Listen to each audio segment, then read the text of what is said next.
ahead of this summer's European Championships, with the first of a double header of friendlies starting tonight against Italy.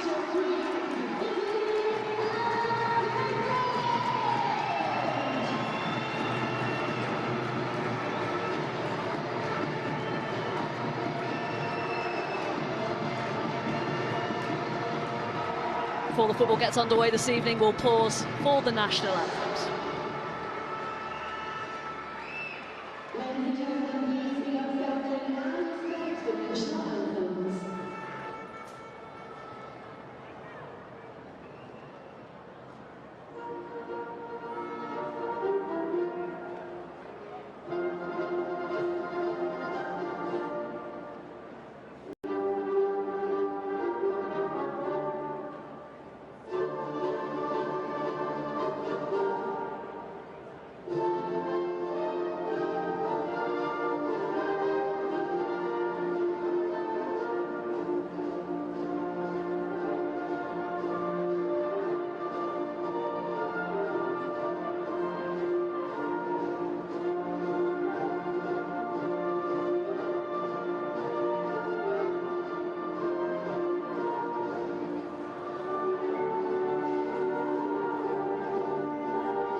Here we go then, England against Italy here at Vale Park. As the formalities take place ahead of kick-off here, England in hope that they will continue their build-up to the European Championships in good fashion. They line up with a 4-4-2 formation to start. Millie Bright, in just her 7th senior appearance, partners captain Steph Houghton at the heart of the England defence. The experience comes from the two Centurions in the starting 11, Jill Scott and Karen Carney, with Tony Duggan searching for her first England goal in over a year up front with Jodie Taylor.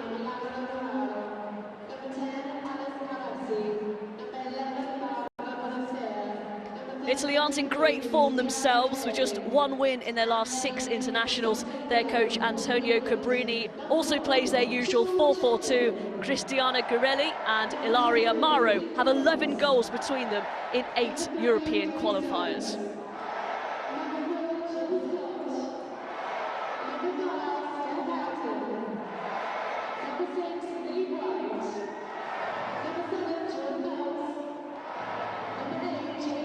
So on paper at least, England 4th in the FIFA World Rankings against Italy 19th in the world. This should be a nice send-off for them in their first of 2 final home games before they head off in the summer for Holland and the European Championships. But I'm sure Mark Sampson will want to finish with a flourish as well as a good result, Lucy Ward. Yeah, I think so. His preparation is meticulous. You know, he knows what he wants his players to do, and he tries to drum that into them, and he has done the last few years, and a solid group of players. So he'll be looking at this as the next step. You know, they might not be playing gloriously tonight, but it's, you know, obviously looking at a few things, maybe different formations, and you know, it's all one step on the way to the summer.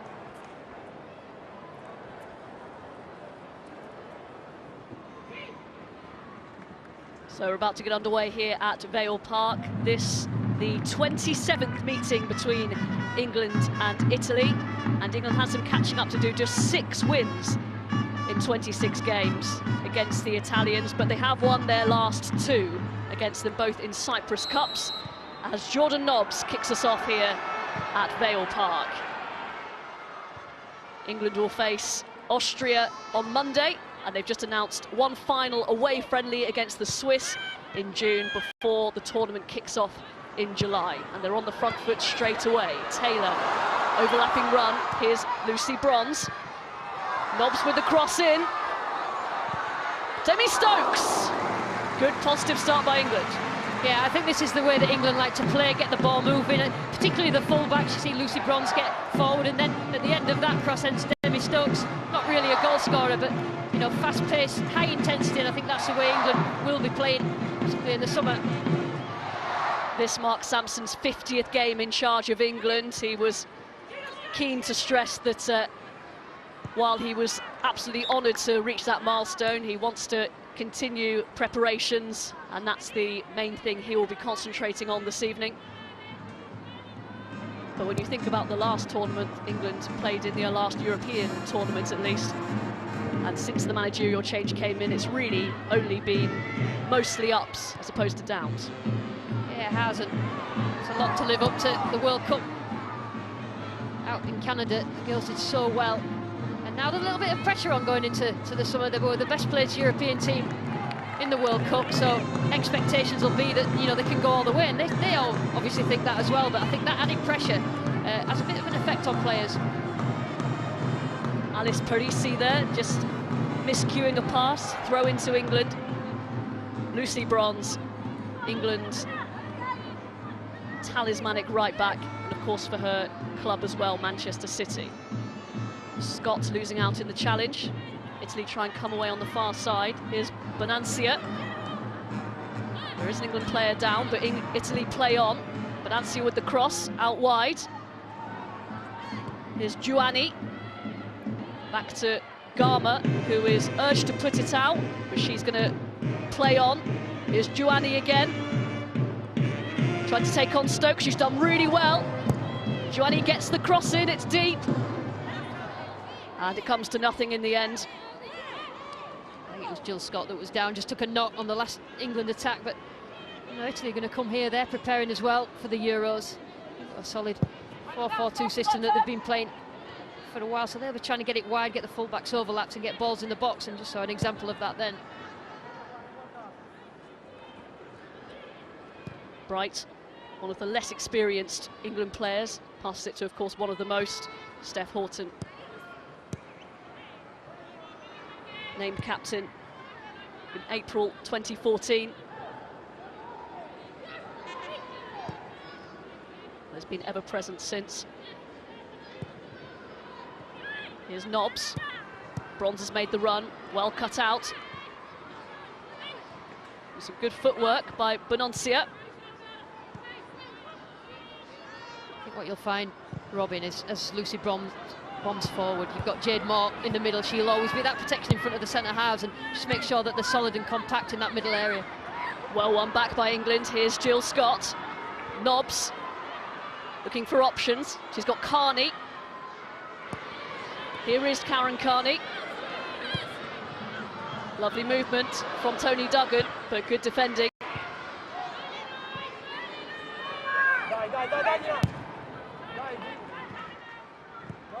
As you mentioned, Italy not in great form. They were beaten in all 3 group games of their Cyprus Cup campaign, but they won their final one against the Czech Republic, but that was their first win in 6. And they find themselves 19th, their lowest ever FIFA World ranking.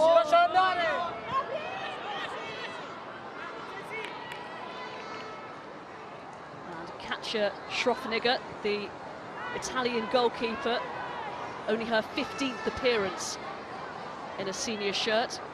His experience in the Bundesliga. Her ball cut out by Bronze.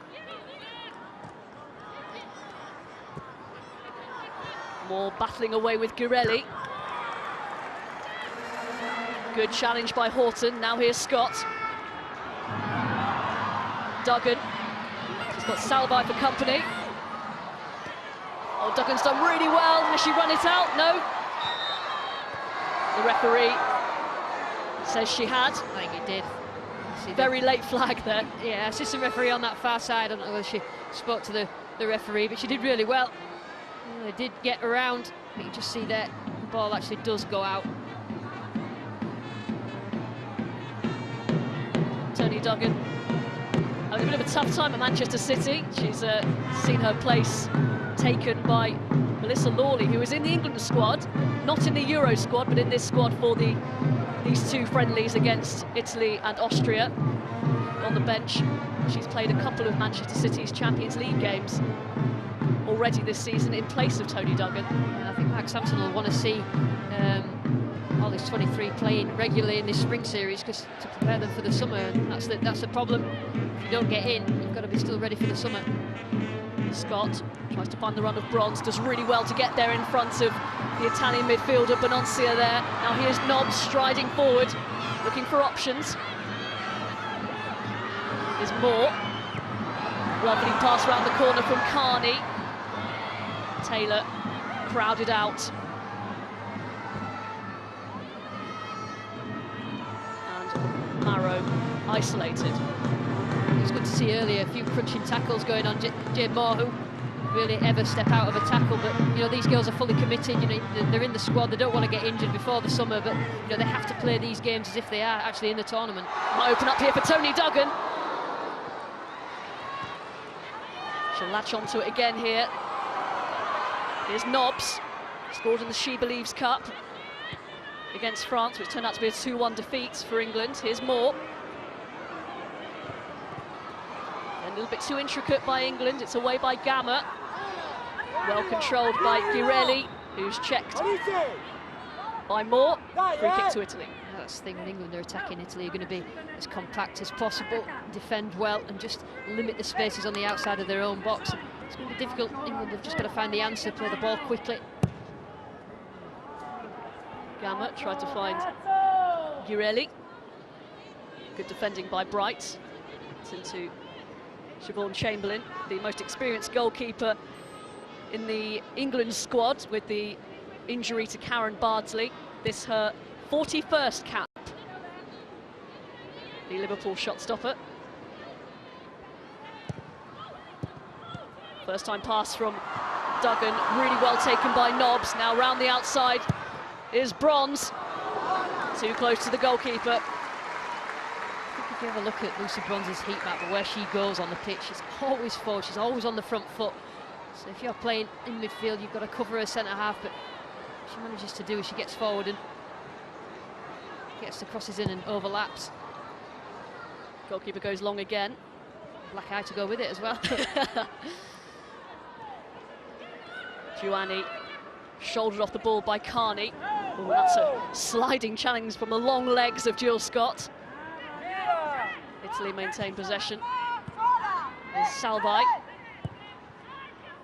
Fairly inexperienced young defender. It's back in England possession. Carney. Nodded away by Linari. Here's Gamma. It'll be her third tournament when they go to European Championships this summer. Here's Girelli, trying to get the better of Scott. Good strong play by the Manchester City midfielder. Yeah, both teams are set up a strong 4-4-2, and you see Jill Scott will break forward. She's athletic enough to get up with the forwards, whereas Jade Moore will probably be the one that sits and, like I said before, protect those two centre halves, with Jordan Nobbs wide and Karen Carney wide. It's not really a natural position for Nobbs. She likes to get inside, so you probably see her wandering to shoot from the outside of the box.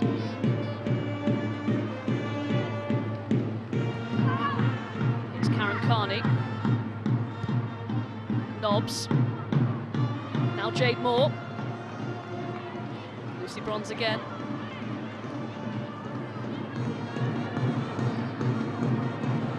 see Italy very compact. England being invited to break them down here. Here's Scott. Oh, and Stokes had made a run. She might just get there. Can't quite keep the ball in. That was a good run by Stokes, but slipped at the vital moment. He gets himself forward, but I think this is the reason Mark Sampson has chosen these teams to play against. You know, look at Portugal, they'll play in Spain. You know, these teams are not going to let them play around them. It's not going to be an open game, and if they go in as opposition as underdogs, then they'll try and just limit that space and stop England from playing and hope to score on the counter. So this is all good practice.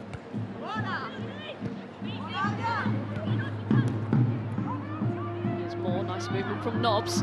She might shoot from distance here, Nobbs, it's deflected! Not far away at all, corner kick. That's exactly where Jordan Nobbs likes to pop up, edge of the area, running at defenders, and she's not afraid to let fly with a shot. She's scored a lot of goals in her career like that. Just gets that lucky deflection and just over the top. She drives forward, but she has the ability, the technical ability to score from there, so she won't be afraid to do it. Score from a similar position in the She Believes Cup against France.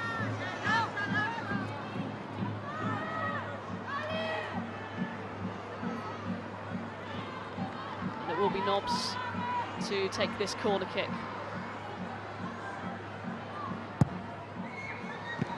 To Scott, cleared by Gamma, as far as Jade Moore. Back out to Nobbs again.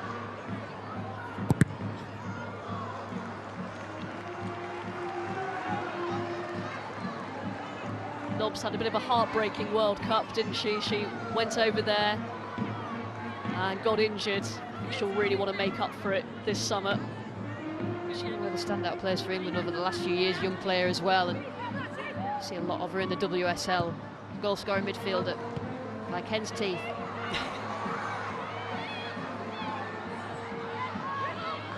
England just trying to probe a little bit and get this opening goal. Here's Bronze, forced to go back to Bright.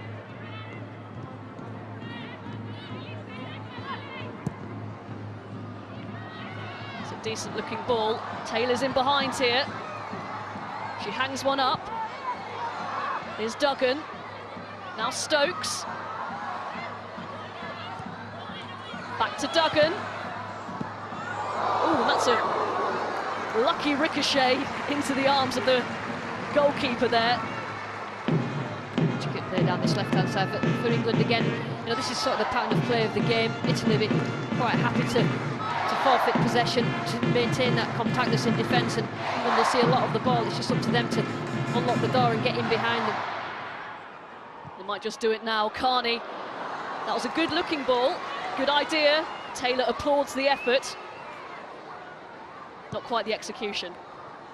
Now, Jodie Taylor is always willing to run it in behind and just a little bit of a better ball, but that's the space.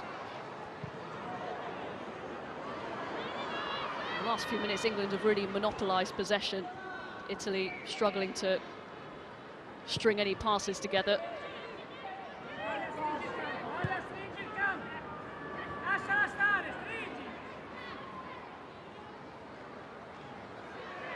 First time the two sides have met since the Cyprus Cup in March 2014. 2-0 win with Carney and Duggan on the score sheet, and here is Karen Carney. She's got Jordan Nobbs on the outside. Here's Nobbs! Oh, just behind! And it's going to be picked up by Stokes.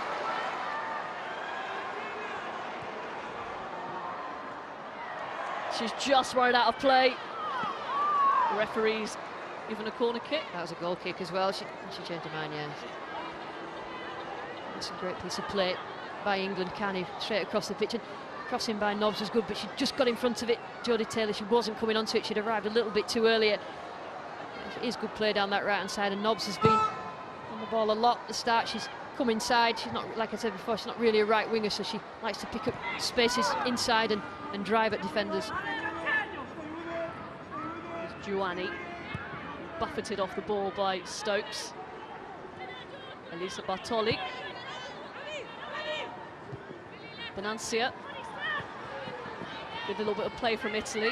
Haven't seen much of the ball lately, but it's shepherded out of play by Horton. Actually, go on the back four, particularly with two centre halves and the goalkeeper, maintain the concentration. Not much going forward being offered from Italy so far, but we've always got to be ready for that counter if England do lose the ball and are out of shape.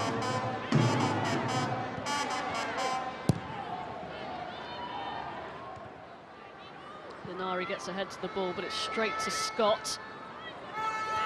Now Nobbs. Tried to find the run of Taylor, cut out by Linari. More, a little bit overzealous. Bartoli not impressed. Oh, and that's a loose pass, going to be seized upon by Carney. It's not a great pass either to Duggan. A little bit messy in these last 2 minutes. It's difficult when you're playing against a defensive blocks, especially one as regimented as the Italian team. They might not be as good as players as England, you know, individually, but you know they know how to defend properly. So it's like I say, it's up to England. Barbara Bononcia, last season's Serie A Player of the Year, trying to get the better of bronze. Hard task. Now Scott, Carney, lots of space to run into. She's got Duggan and Taylor up ahead. Tries to find Jodie Taylor to Nobbs. Now Carney. She's got it back. Asking for some movement. Oh, that's a beautiful ball into Jodie Taylor. Just a little bit too much on it. But a good run. And a good idea by Karen Carney. Yeah, it is. And when you've got that many players in front of you, it's difficult to know what to do. And I think if England did start to shoot more, it'll make Italy defend a little bit differently. If you shoot on sight, then the defenders can't just stand up. They've got to go to the ball, and then you can pick out your pockets of space then when you start doing that. More shots really from England, I think. This has been a little bit of a problem for England after their fairly easy passage to qualification, unbeaten in their 8 qualifiers. They've only scored 5 in their last 8 games. Now, we must qualify that. They have played some very good sides. Taylor's in here. Offside, just drifted offside. But England have struggled to score recently, just 5 goals in their last 8. But they have played the likes of USA, Germany, France. Yeah, they've really tested themselves in the She Believes Cup, you know, the top teams in the world. You know, but if they're going to win the Euros, they need to get these strikers scoring. And in addition to that, the top scorer in the WSL is not in the squad, so it's an interesting one. It's the Eni Aluko, one of a handful of Chelsea players who didn't make the squad, but as we know, Mark Sampson has named his Euro squad unprecedentedly 3 months early.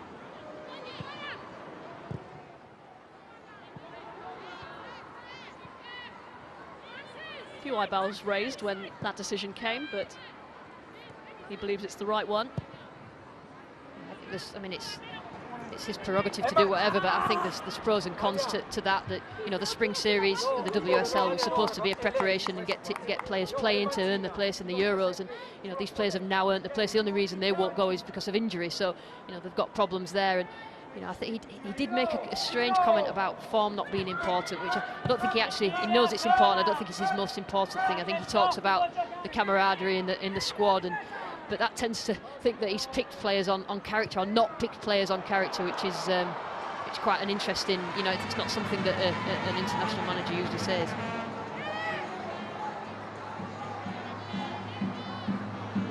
Again, England just trying to slide in Taylor. She loves to play on the shoulder. Final ball hasn't quite been there yet. Borton away. Now here's Duggan. Allowed to turn.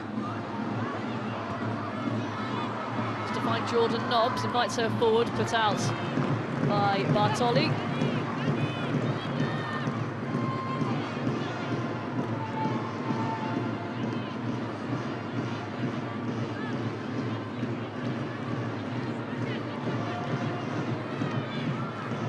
Nice turn by Nobbs. Again, not a bad idea, just a little bit too close to the goalkeeper on that occasion. Yeah, goalkeeper did well. Actually, Jordan Nobbs has started really brightly. First part of this game, she's got on the ball lots, she's got her crosses in, but just can't get players in front of the keeper, but started okay. Stokes is barged over by Giuani, but Carney's there. to pick up the pieces. Tries to find Jodie Taylor. The flag is up once again. You can see what England are trying to do here. Yeah, just in that space behind.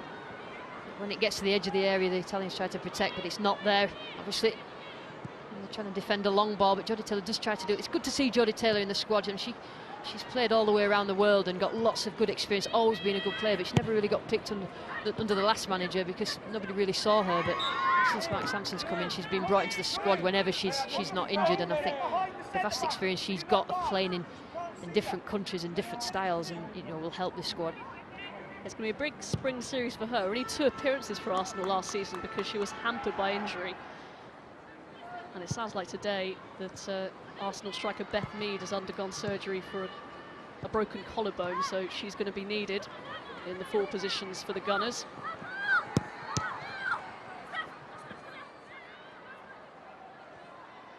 Well, it's lost. Strachey sold short. Here's Duggan. Neat work from her. Not a great pass to Nobbs, but she manages to do what she can with it. Here's Moore. Karen Carney with a shooting opportunity, urged to have a shot. Here's Carney! Not far away from Karen Carney. So that's better from Carney. The first thought then is to get her head up and have a shot. As I say, it does make them defend differently. Italy, they can't just stand up there, they've got to go out and meet the ball. But I think England countered really quickly, but if they take too much time about it and don't move the ball quickly, Italy get back into the shape. It's a good shape, and then it's a block to get through. Lovely play by Carney. England beginning to really build their confidence here. Here's Scott.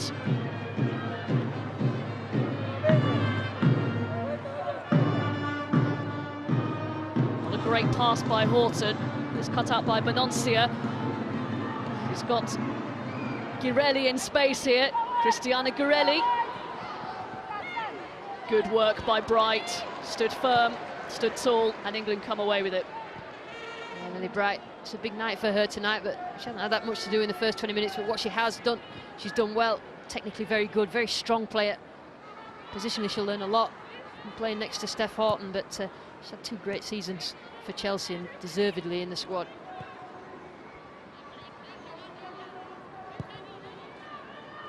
And we should mention that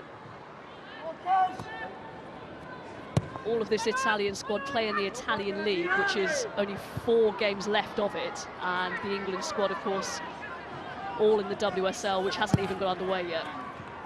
Different stages in terms of match fitness, and these girls should be quite fresh, but not really into. I mean, they played FA Cup and Champions League games, some of these players, but it's quite a nice position to be in. Good to look forward now from April through the spring series and into the Euros. Bronze's ball cut out. Here's Strachey. Bononcia. Look confident down that wing. It's an ambitious ball.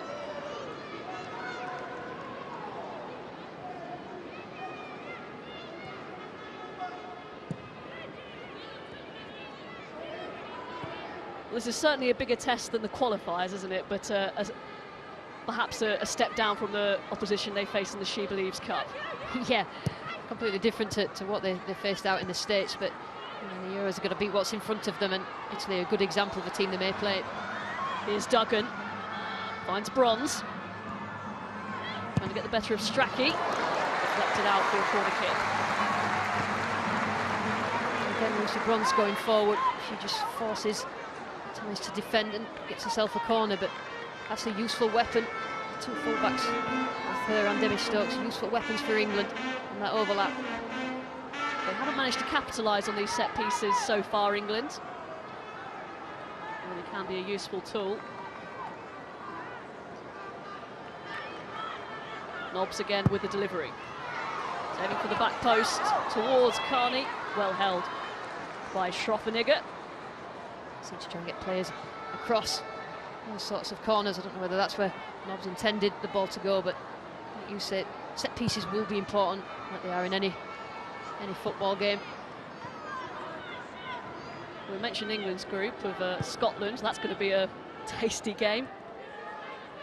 Opening game of their campaign in July. Then Portugal and Spain. But when you look at Italy's group, my word, Germany, Sweden and Russia. That is not a good group if you're Italian, is it? But a real test for them, and that's good that they're playing a team like England, because they'll face similar sort of strength in the summer. It's going to be a real task for them to get out of that group, but you never know. Bronze just manages to keep that in. Shows a clean pair of heels to Bonancia, does really well to hold it up. Put in by Moore.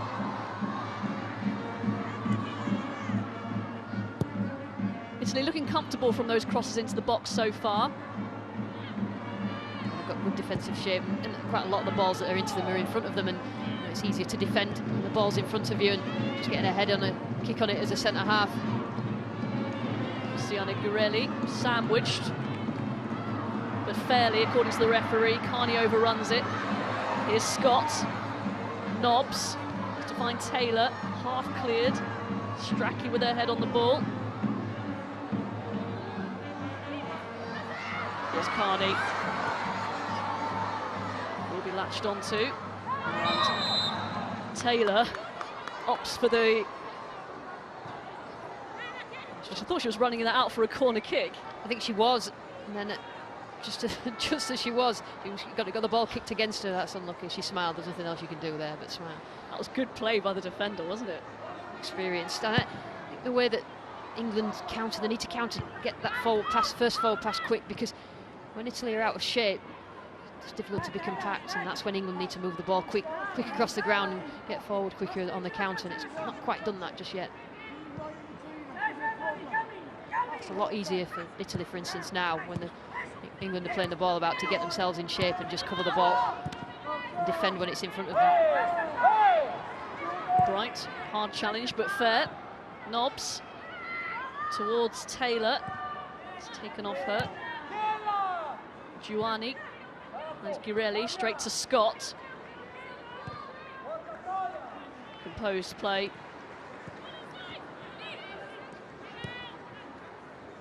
There's Moore. Tough in the challenge. Girelli is there.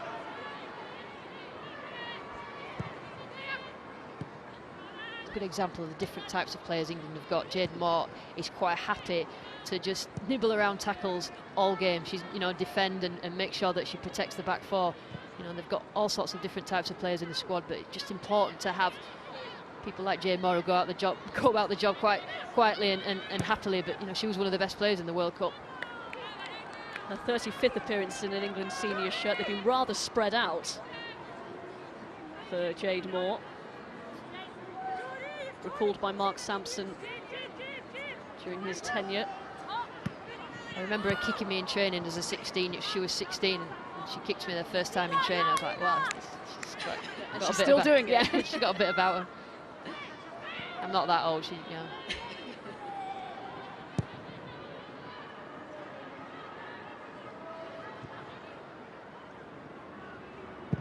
Scott gets a little bit lucky there. There's Gamma. That is a decent ball to the feet of Giuani, trying to get in behind Stokes, but she's quick. Giuani, good defending by Stokes, and it's a first Italy corner. Stokes wasn't sure. She had given away a corner there, but just you talk about them going forward, these fullbacks, but Stokes is quick and she's tenacious and she stays up with play. She's not sure that she actually did touch that to go out for a corner, but the referee, the assistant referee, decided so. They've got some tall players, Italy. See if they can take advantage of this set piece. Giuani takes it. It's going to come straight back to her. Better delivery this time. Easy enough for England. Yeah, they've not really troubled England, have the Italy going forward, and when they get those set pieces like a corner, they've got to make more of them, because probably in the summer, in the group that they're in, probably their best chance of scoring, if they can get that far up the pitch, the set piece will get them that goal if they can defend as well as they have done so far in this game.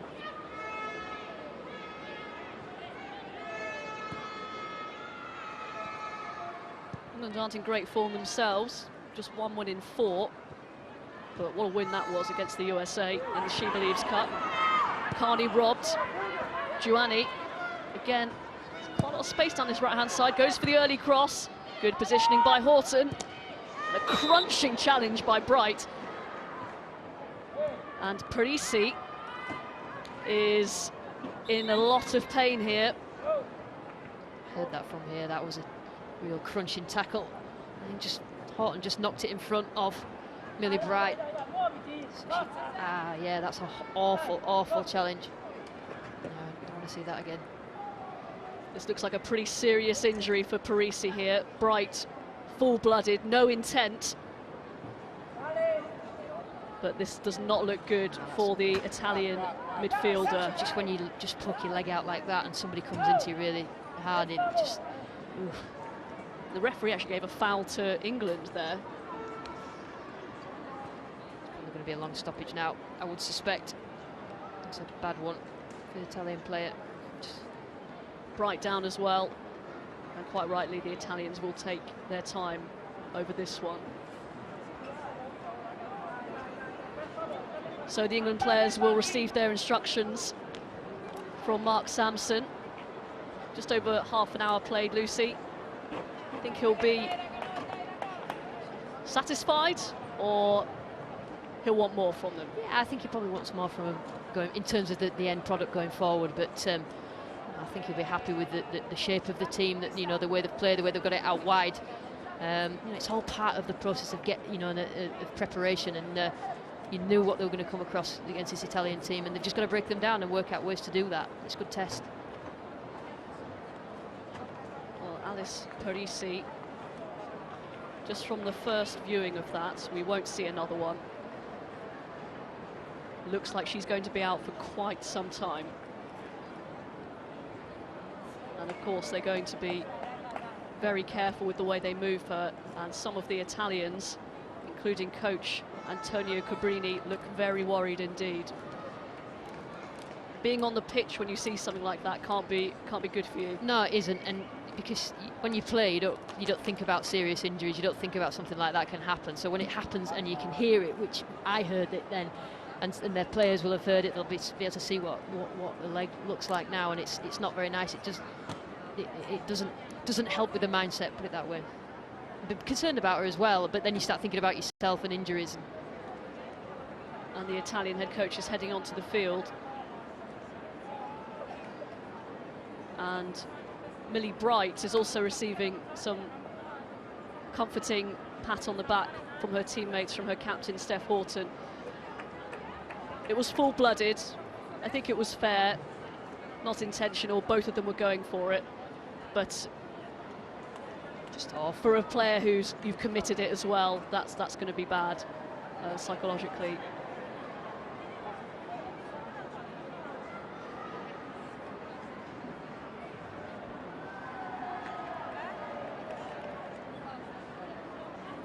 You can see very, very concerned looks from her teammates. I think it went what I presume it is a broken leg. When you do break tibia and fibula, it doesn't look very nice. It's off because the leg is usually misshapen, and so these have seen that, and it's their teammate. And it's and the medical staff have just got to make sure that she's moved properly and looked after, because you just end up in shock. Unfortunately, we've seen too many of these, especially recently with, of course, in the men's game, Seamus Coleman. The result was a little bit like that, but I don't think it was a particularly high challenge, as high a challenge as that. But she's a strong player, Millie Bright. Really difficult to go into a 50-50 with.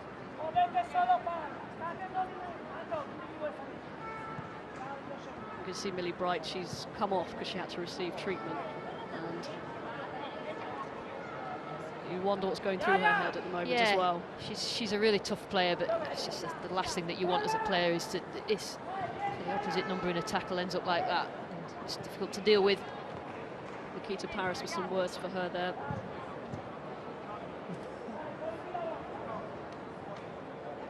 Well, this has certainly soured what's been a very competitive game, and tactically actually pretty interesting, because England they've had the better chances. Italy have had a couple of half chances, mainly from set pieces, but they've really managed to repel England, and they've looked very, very good defensively, as you'd expect from the Italian team. Yeah, they have. They've got the defensive shape sorted really, really well, and England have just got to unlock it. And it's, you know, it's about runs forward, bursting runs maybe from Akani, shooting from far out of the box, because, like I said before, it'll make Italy defend. They'll have to come out and block if they start to shoot England, and that will then open up spaces to play little balls through. So all this is a learning experience, because you play against different types of teams all the time, and that's what England will come across in the Euros. Well, and as you said, yes, this is the team that they may come across, depending on where they finish in the group, of course. I think you'd probably expect them, people are expecting them to finish top of that group, but you never know, especially that opening game against Scotland. You almost put form out the window, don't you? I mean, Scotland have got some fantastic players and a good team spirit, and they'll be confident. They'll know that they'll go in as underdogs in that game against England, so they've got nothing to lose. So if they can get something from it, then that's good for Scotland. But they're no mugs. Alice Parisi being stretchered off to applause from all inside Vale Park. And they will make, of course, this substitution, and it's going to be Aurora Galli coming on for Alice Parisi. Our thoughts, of course, with her for a speedy recovery. It's not a challenge you'd want to see again if you've got a weak stomach.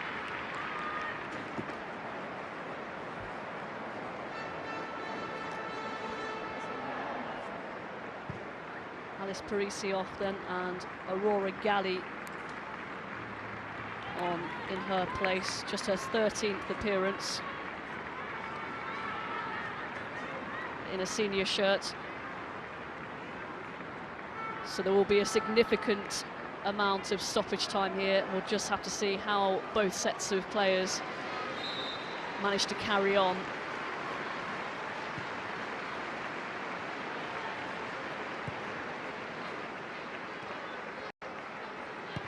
Unfortunately, it is hazard of the game, and these things can happen.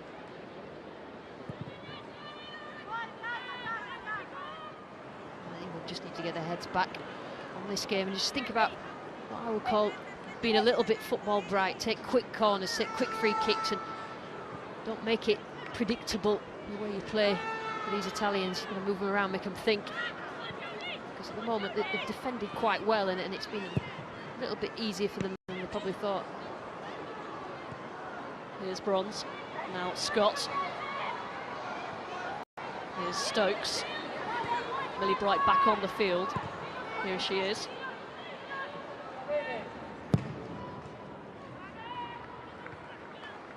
One of just two Chelsea players who've made the Euros squad, her and Karen Carney. Oh, lovely turn by Marrow, still going. In the end, one too many touches.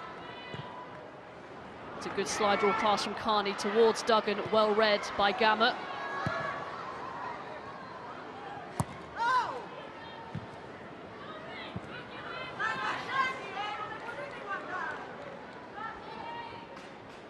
That's a great bit of skill, just took two defenders out of the game. Marrow been fouled there, nearly fouled there by Horton. She was instrumental in their qualification to Euro 2017. Ilaria Marrow scored 5 in 5 qualifiers. And part of a Fiorentina side who are going for their first ever Serie A title. 4 games to go. 6 points clear of second place at Brescia.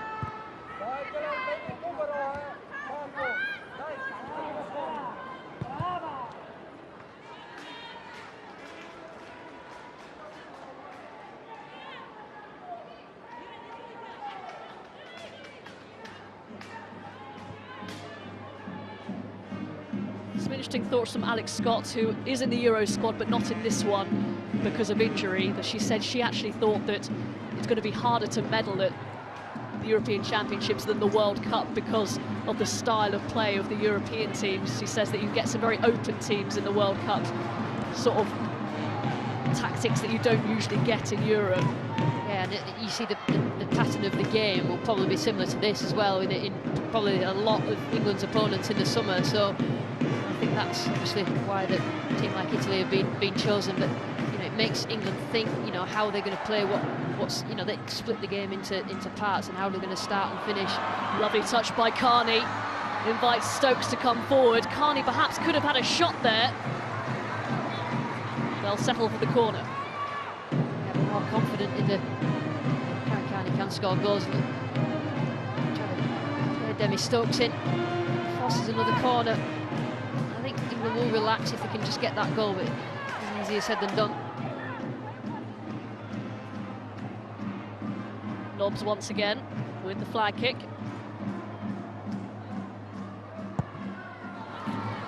Taylor's wrestled to the ground there. Scott got her head to the ball. It was easily claimed by Schroffenegger, but Taylor was right in front of the goalkeeper. It looked like she was appealing for a foul. Play on, says the referee. Be interested to see whether referees in the Euros will look at that in football at the moment. Referees do look at wrestling about in corners and free kicks. It's a brave referee to give a penalty in that respect. I don't know whether Jodie Taylor was actually brought down or whether she just fell, but big decisions for referees. Italy try and clear their lines, playing out from the back. Neatly done. Here's Bartoli. He's got Bononcia. Loose touch. We'll see the corner coming now. Whether Jodie Taylor was brought down, she wasn't really pushed there. If you get a penalty for that, you're really lucky, and it's got to be sort of nearly assault for a referee to give a penalty, and they have eyes in the back of their heads as well.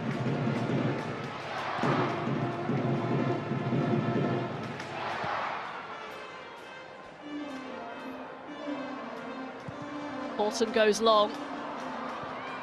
Nobbs made the run. Might fall for Duggan here. First touch wasn't great, but she might pick up the second ball. Goal kick.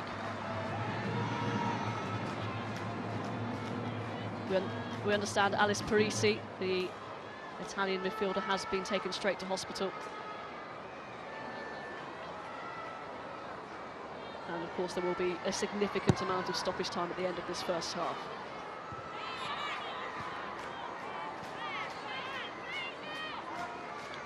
England probably need to just take a few more risks in the final third, you know, put the ball at risk to get players in it and slide through balls, but it's just not happening at the moment. A little bit too predictable for Italy to defend against.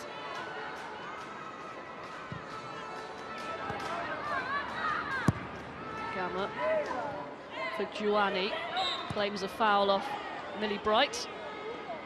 Girelli. Very tight to her, Bright. Yeah, that's the thing. If you do get too tight, and they get older and you try and roll, it's easy to get, as a forward, a free kick there. If the defender gets too tight, and roller there, and then manages to get the free kick from Millie Bright. And this is a good position for Italy. This is the type of places they're wanting to get free kicks and set pieces. Elena Linari to take. Towards the edge of the penalty area, knocked away by Scott, who is penalised.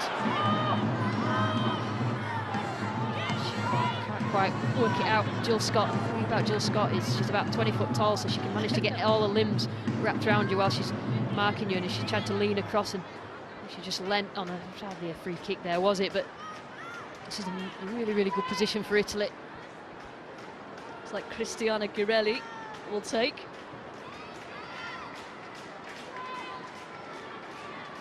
On her 40th appearance, she'll get an opportunity perhaps to take a shot and score against England. It's not bad, dipping. It's a little bit too much on it. That's why players spend hours and hours, or they should spend hours and hours practicing free kicks like that, because when your time comes, you want that nestling in the top corner. Not far away though.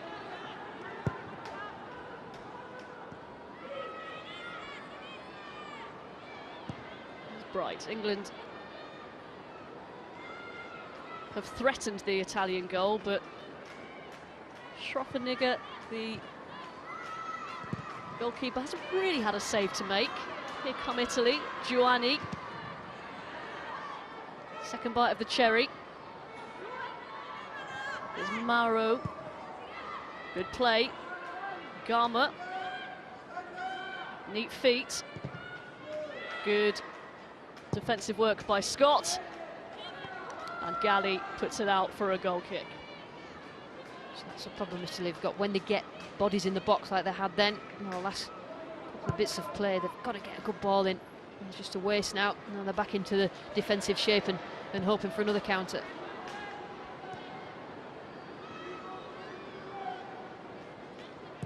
We're expecting 5 minutes of stoppage time. What a guess that was, Robin. You've been counting. Woman of many talents. I'm surprised, actually. I thought it would have been longer than that. But I think both sides will want to get in and regroup and discuss, especially from an England point of view, how they can make the breakthrough here. But this is a sign of the times when you're a team that's won something and is now respected. In the world of football, this is what you're going to get. Yeah, teams are not going to just let you play. They're going to try and stop you play first, primarily stop you playing before they even think about scoring themselves. Chance here in stoppage time. Nobbs. Taylor.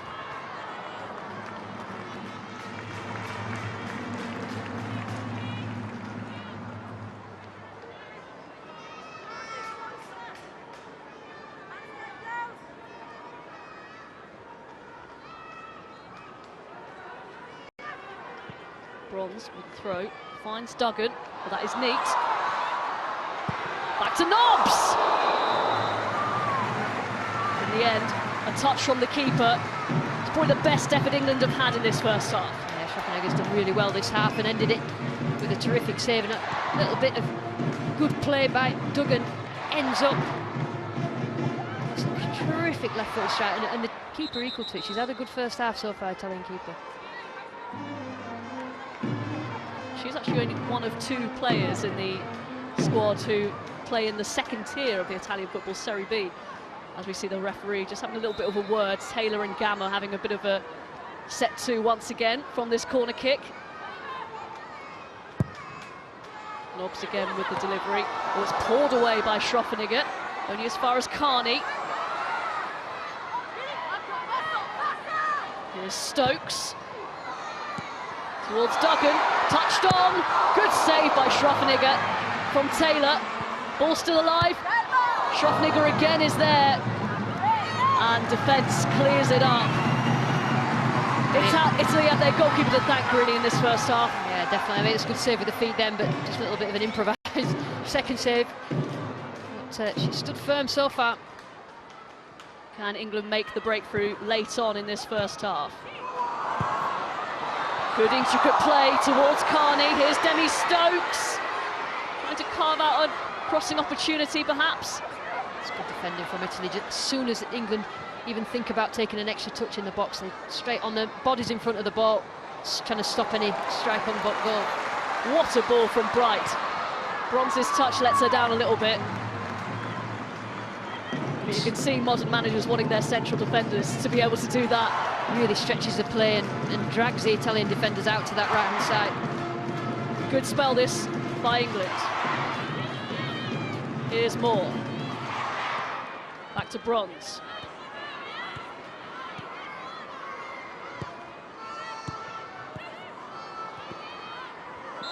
Bronze wins the foul. Good opportunity here for England to end the half on a high, getting closer. We've just upped the tempo a little bit in these last couple of minutes. Don't want to go in to the break with something to show for it. And we know Nobbs can deliver a decent ball. Nobbs to go short. Bronze. Pass cut out. Can Italy break here? Here's Giovanni. Good defending from Horton. Coming back. Doing her duty. As Moore. Well, that looked like a foul, but referee waves play on. Italy looking a little bit stretched here. Here's Nobbs. Back to Bronze. Well, we know she can score from the spectacular. That one wasn't too close to a goal this time, but a good run forward from Lucy Bronze. Yeah, and England got the ball forward quickly, and then that's when Italy are out of shape and manages to create that space in front. And this is a good save with the feet. She's been the difference between England being in front. That was a little bit unorthodox, but she's keeping the ball out. It's still 0-0. Stokes clips the ball forward. Here's Scott. Now Carney taking on Gamma.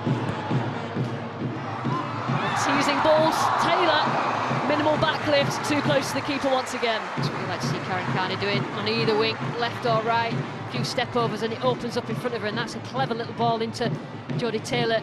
Snapshot and turn. Again, keeper equal to it. So half-time here, Italy doing their best to hold England. Jodie Taylor with that late chance there. She's had a couple of half chances for England.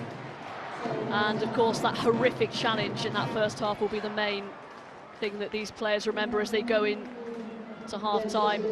Italy will thank her, Katja Schroffenegger, who's made a couple of really good saves to keep her side in it. Lucy Ward, what do you think Mark Sampson will be saying to his side at half-time? Well, I think he'd be happy that they've been dominant, and he'd probably be happier with the last five or 10 minutes where they've actually created and got space for themselves inside the box, but still got to finish. But that's been the story of England in the last few games. They've not scored enough goals. You need to start scoring because they need to be confident, you know, in the final third. Everywhere else is fine. Midfield and defence, they're pretty sound, but you know, the most difficult thing in the game, scoring a goal, and that's what they need to improve on. So half-time here at Vale Park, England 0, Italy 0. And as we know, Mark Sampson has named his England squad very early ahead of the European Championships in Holland this summer. Steve Bowell was there for the squad announcement.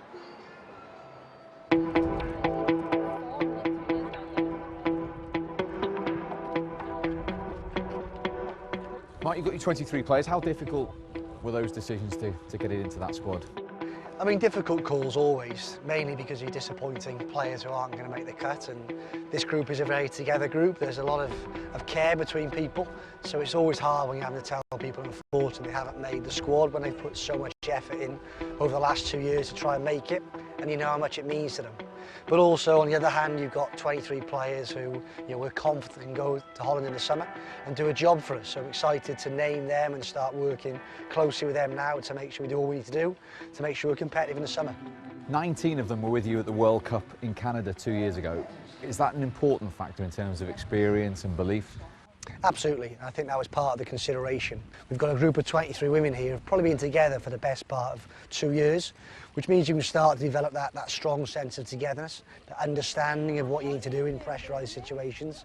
And we've shown now, not only with England jerseys on, but in their club games, we've got a lot of winners in our team. We'll go into this tournament with a very experienced group, a together group, and a group I think are clear what identity and what we're about. How better equipped are you than when you went to Canada? Because the difference is there's a little bit more expectation going into this tournament. Yeah, that's fair. I think we all feel that as well. You know, I think if you asked the players going into Canada, they felt confident they could win, but we were definitely going there with an element of hope. I think now we go to Holland with an element of expectation that, you know, we're a type of team that we know at our best we can win, and we know we can produce consistently. So we'll go in there with that expectation that we want to be there come August the 6th, lifting that trophy. But there's a lot of hard work to do between now and then to make sure we're in a place to be very competitive, which is going to be a very competitive tournament with some excellent teams there. When you look at the tournament as a whole, what will it take to lift that trophy, Mark? I mean, I think the squad selection has definitely sent a message out in terms of what type of team we're going to be.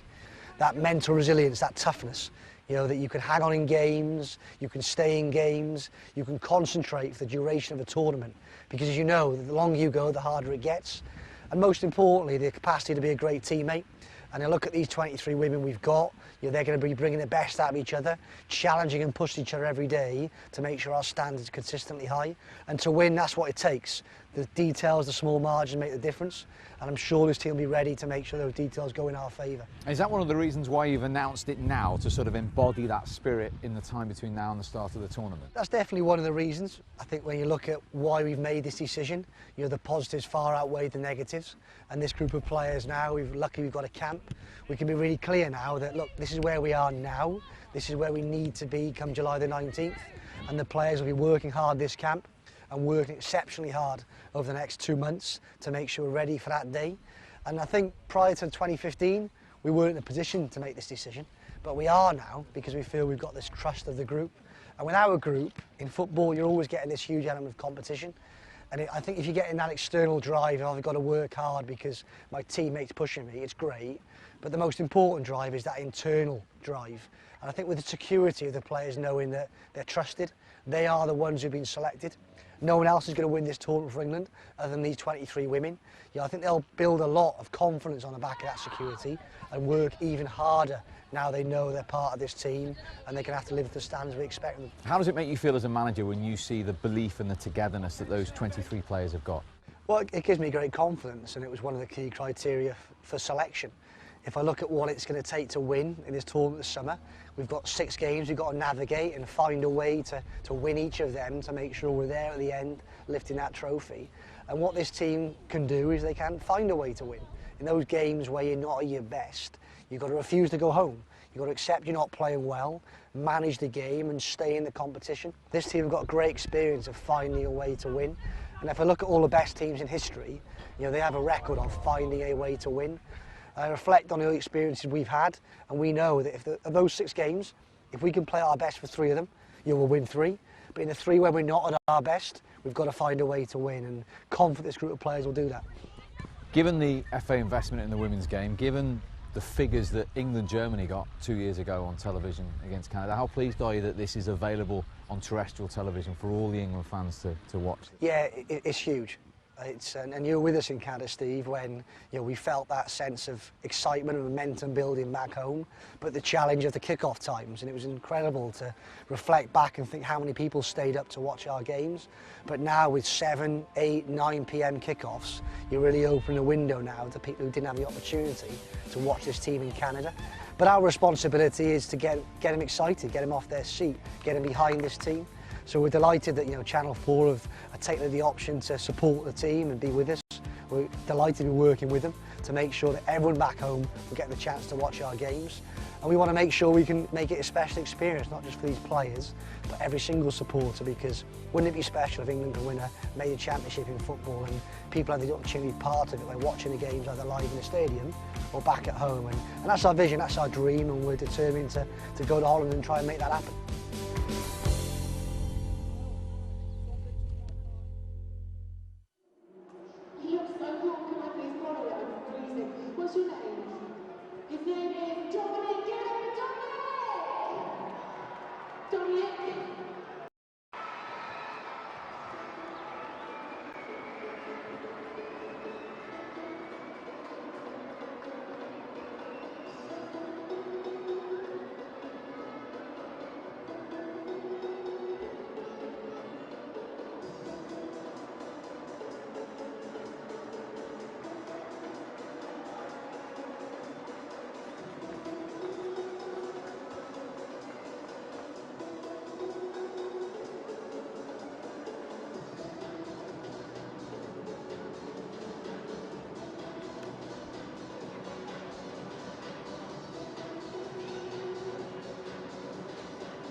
Welcome back to Vale Park. England being held by Italy in this international friendly ahead of the European Championships in Holland this summer.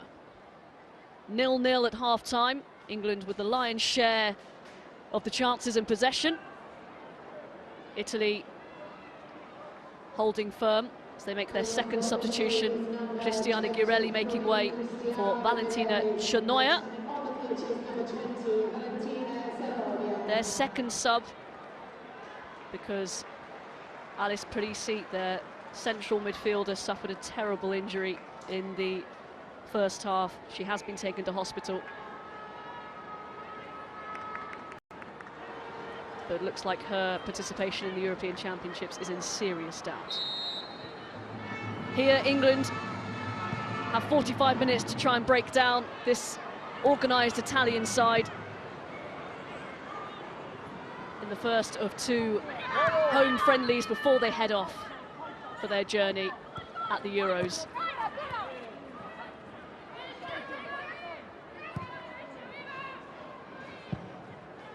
Lucy Ward alongside me for commentary this evening. What do England have to do? They created a few chances in the first half, but didn't really test the goalkeeper, and actually when they did, she was equal to it.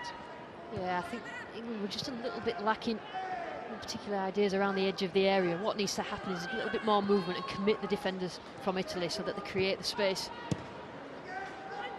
But a lot more movement's needed in that final third.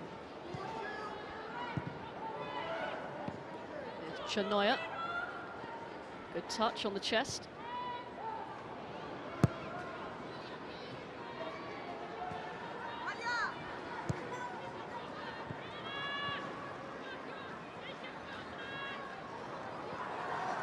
Here's Carney, tries to lift the ball into Duggan.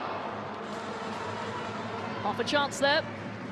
Yeah, like Tony Duggan comes from wide on the shoulders of players. She's better at doing that than she is coming in the ball with her back to goal. I like to see her, she's got the pace, get on the edge of defenders and just try and beat that offside trap. Just a bit too far in front of her, that ball. Duggan going through a little bit of a dry spell in terms of her international career. Over a year ago since she scored her last goal in an England shirt. Here's Bronze. Ball pass to Nobbs. Italy come away with it. Bononcia. Now Chanoya, substitute. Here's Gama. Space to run into. The Italian right back. There's Giuani.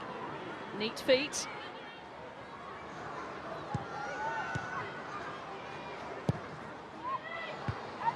Nodded away by Bright. Up. Here's Ilaria Mauro. They all just left it for each other, Italy, there. I think you see Italy just playing 5 or 10 yards further forward, and it's just ensuring that England defenders are a little bit more under pressure than they were in the first half. Here's Linari.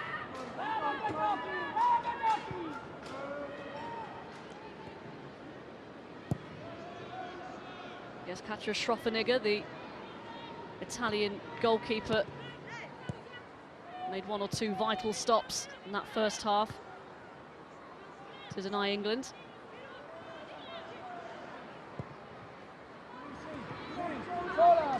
Touched by Nobbs, picked up by Bartoli.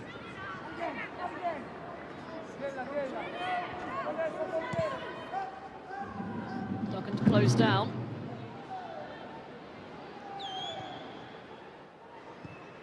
Steph Houghton, captain, one of just 2 players in the England side who played in every single European qualifier, all 8, her and Jill Scott, her Manchester City teammate. She's really settled into that centre-half role, Steph Houghton, learned the position. She hasn't got line-in pace, so often she's athletic, but what happens is in terms of positioning, she's got a lot better, and she's one of the best centre-halves in the world now. Nominated in the long list for the FIFA Pro 11, but no English player actually made it into the final 11. And Houghton will be, of course, leading the team out at the European Championships, which will be live on Channel 4 this summer. Starting with the game against Scotland on the 19th of July. Jodie Taylor once again just strays offside. She probably has the pace to beat these Italian defenders, and they've defended very well against her. As soon as they see that she's going to go, they step up, and they're quite good as a unit, that back four.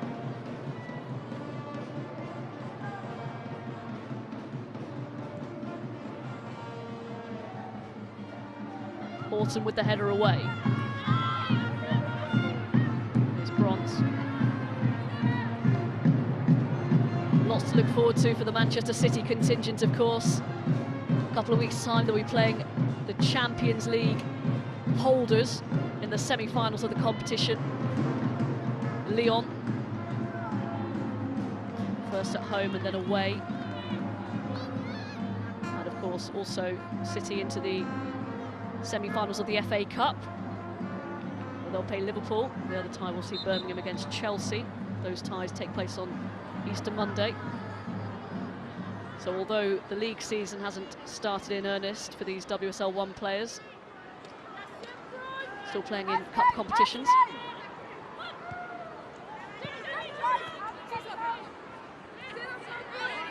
Mauro wins the throw-in. Definitely showing a little bit more going forward. Sorry, Robin, in this second half, Italy, if they defend as well, you know, they think they've got a chance of scoring a goal. Duggan trying to get away. But Salvai gets there in front of her. Loose pass from the goalkeeper. And this is where England need to be quick. Take a quick throw in just while Italy are out of shape rather than letting them get set. I wouldn't describe that as quick. It wasn't. They didn't take any notice of me, not looking at me. But you see what I mean, while they're set now, Italy have got the defensive block in there to defend against this throw-in. And I think if you do something different, take a quick free kick or a quick throw-in, just unsettle them a bit. Stokes trying to wriggle her way past, and now Carney, tricky winger. Scott, it's a good idea. Nobbs had made the run forward. They'll try again.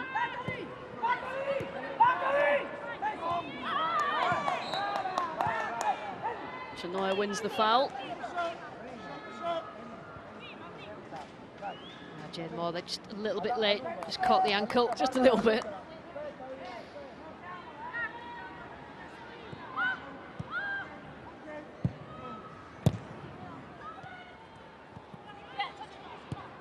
England very neat and tidy in possession, but I think Mark Sampson, the coach himself, has said they need to develop a bit more of a ruthless streak.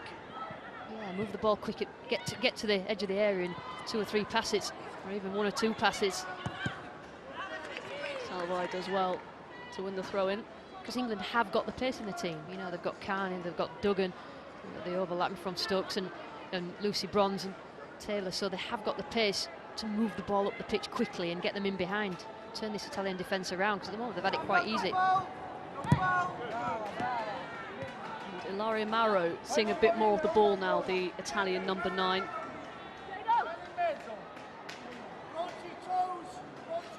Bundesliga experience, won the title with FC Sand in 2014. It's an imposing centre forward.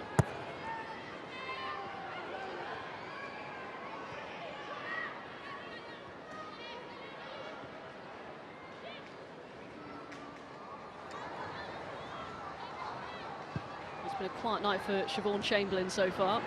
Yeah, a strange sort of way, because goalkeepers are a bit weird, that she'll be wanting a little bit more action, because, you know, she's played her way into form, and, you know, she's done well the last couple of seasons, so she's probably really pushing Karen Barza for that number 1 slot, which is brilliant competition-wise. Good running from Taylor, latches onto that ball, wins the throw.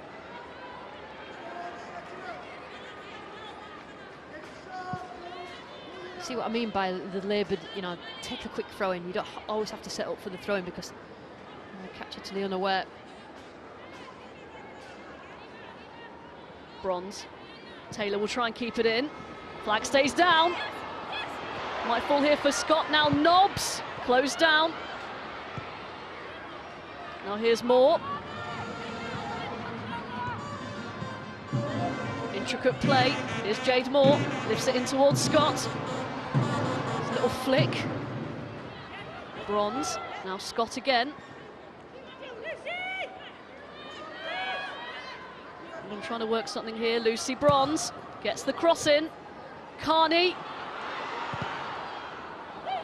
Bronze to the back post. Oh, off the post. So close, England. Ella like to have ball as well. A few England players appealed. There's the ball getting back out. Danger still not averted yet.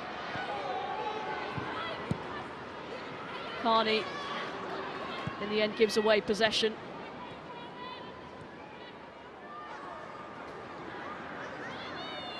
Garma comes away with it, and out of play for an England throw. So close there. See what you for an England opener. Yeah, what you see, sorry Robin, is the reaction of the players. Handball there. Right, referee's going to give that. Why the referee hasn't given that, but what you see is the England players react. They see a ball hit their hand. She could have taken her arm out of the way. Her arm is in a position where she doesn't need to be. The referee didn't see it.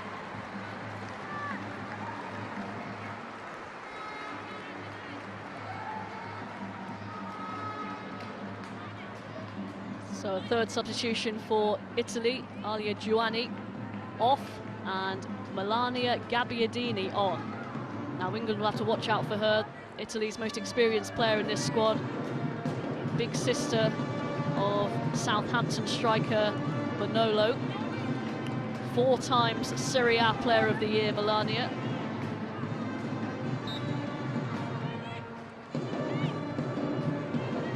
...51 goals in 124 appearances for tonight.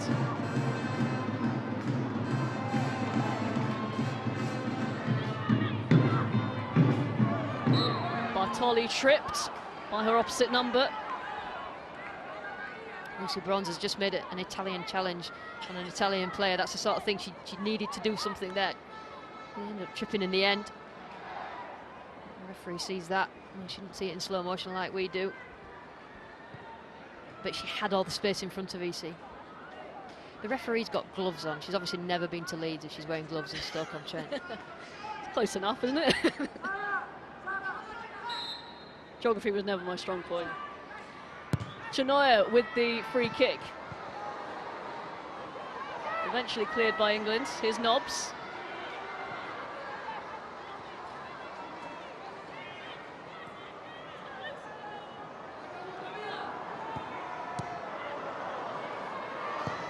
It's given away. Bononcia. Easy for Siobhan Chamberlain. Could have done better there. When you get yourself into positions like that, particularly when you've not had that much possession in the game, you've got to do something with it. Get it across to one of your players because they have bodies in the box. I think the ball went out for a goal kick. Oh, offside. The referee's not happy about something. I think she's signalling for a goal kick, but further out, so Siobhan Chamberlain's getting a bit mixed up. She just wants to be involved, Siobhan, I'm sure. Not too convincing in their defence there, though.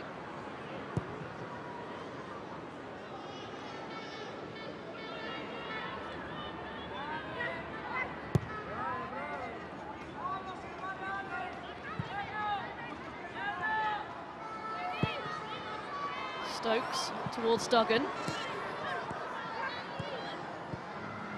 Carney up against Strachey. There's a whipped ball in.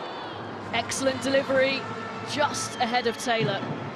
That is a good ball, well worked on that left side from Karen Carney. You see Jodie Taylor, she knows just to take that gamble in behind the defender, but just a little bit quick for that ball in the right areas.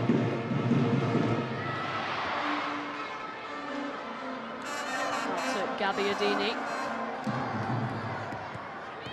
Garma got away with a handball. You'd argue that Taylor perhaps should have put it in before the ball hit Garma's hand. Yeah, they had an opportunity to do that. But you're always going to appeal if you see that happen. Gabbiadini shouldered off it. It's a long-range effort. Not bad at all. That's the sort of thing I meant by taking your chance early at Tony Duggan. That's worth it. She saw the keeper off a line. And this is the thing. Will make Italy defend differently. Come out and block those runners. Because England have the players who can score from those positions. Well, she certainly can. We know she scored some spectacular goals in her time. Just a little bit more dip needed there. Another substitution for Italy. Barbara Bononcia making way for Tatiana Bonetti. It's in a rich vein of form for her club. Bonetti, Fiorentina, 16 goals and 18 appearances this season.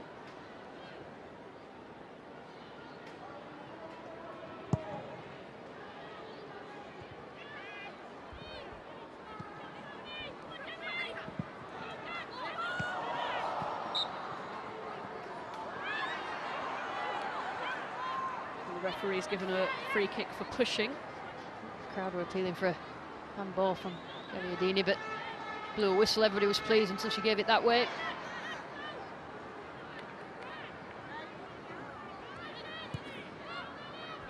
Interested to see whether Mark Sampson makes any changes, particularly in this next sort of 10 minutes. Just give the team a bit of impetus and just become a little bit predictable, a little bit stale, and Italy are dealing well with it. Good run by Chenoya.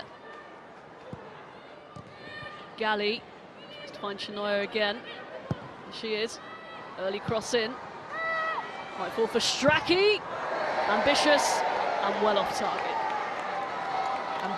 Ambitious is really generous. So.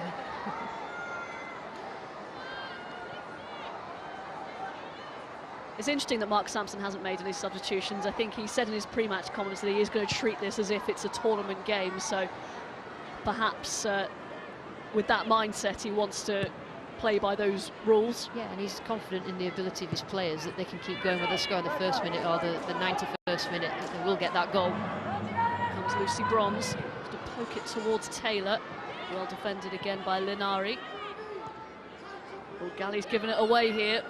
Jordan Nobbs gets it back. Nobbs plays in Duggan.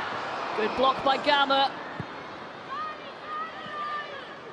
Most of the good play from England has usually come through Jordan Nobbs, whether she's popping up in the middle or she's out wide. It's a good setup for Tony Duggan, but again, well defended by Italy. So England have got themselves in some good positions. Finish has been lacking, and we should give credit to Italy. They have put their bodies on the line. Their organisation's superb, Italy. Good ball by Bronze. Nobbs in behind here. Nobbs lifts one in. Away by Gamma once again, in the right place at the right time. Terrific defending. No foul. Maro thought she was. Penalised. England play on. Here's Nobbs. England trying to turn the screw. It's another deep cross in over the head of Moore and all the way out.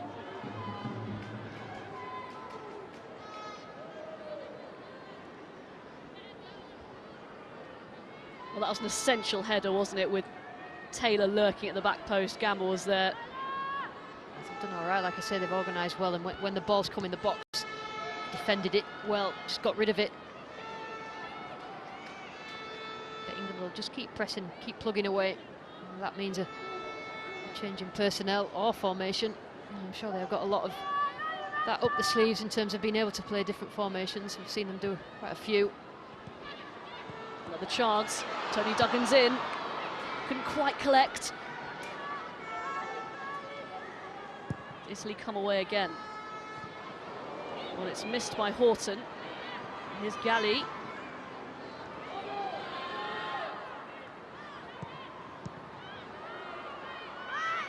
Well, England players were appealing for offside, but it's play on. Carney fouled by Maro.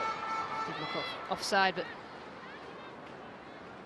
Carney manages to just settle it down, get that free kick, and regroup and get the shape. England seen signs of sights of goal at the start of this second half, but just not ruthless enough. I think Mark Sampson used that word prior to this game. Yeah, so we saw it in the She Believes Cup. Did brilliantly well against the likes of France, Germany and USA, but when they had their chances, especially against France, they didn't take them, and in the end that cost them. It was a very poor pass from Chenoya.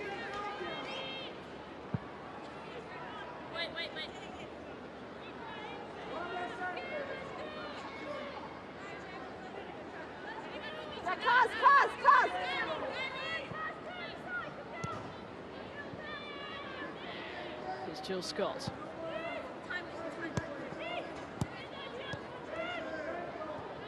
Nobbs.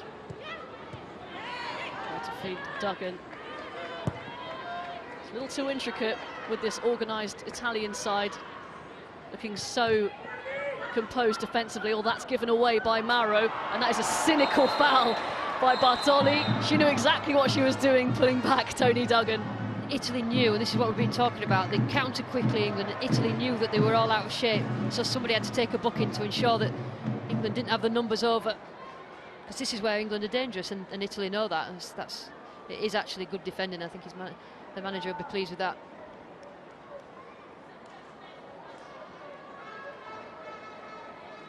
That is the absolute dictionary definition of taking one for the team, isn't it? Now they can regroup, they can defend this free kick as well as they can, and you know, they've got all the players behind the ball. Again, Nobbs over the ball here. The likes of Scott in there. Another decent delivery. It's missed by absolutely everyone. Just got to take a chance. Not far post. It's not a bad ball, really.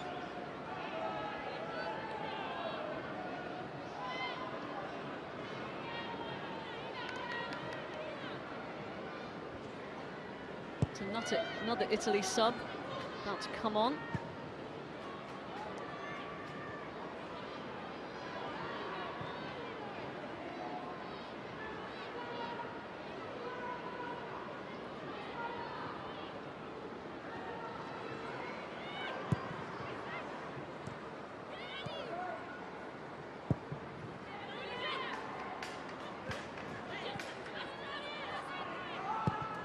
England do something from here. That is an excellent ball by Karen Carney. Lucy Bronze, first time, away by Linari. Here's Maro. Gabbiadini. Going to take on Stokes. It's a late challenge by Scott. And here come the substitutions. Daniela Sabatino coming on for Italy for Ilaria Maro.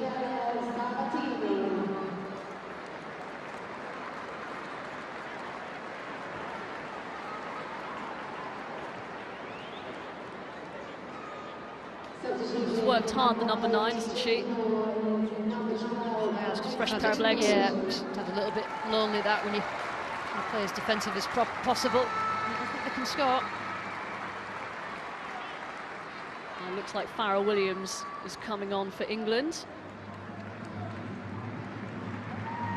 So Jade Moore making way. Farrah Williams, evergreen, making her 161st appearance in an England shirt.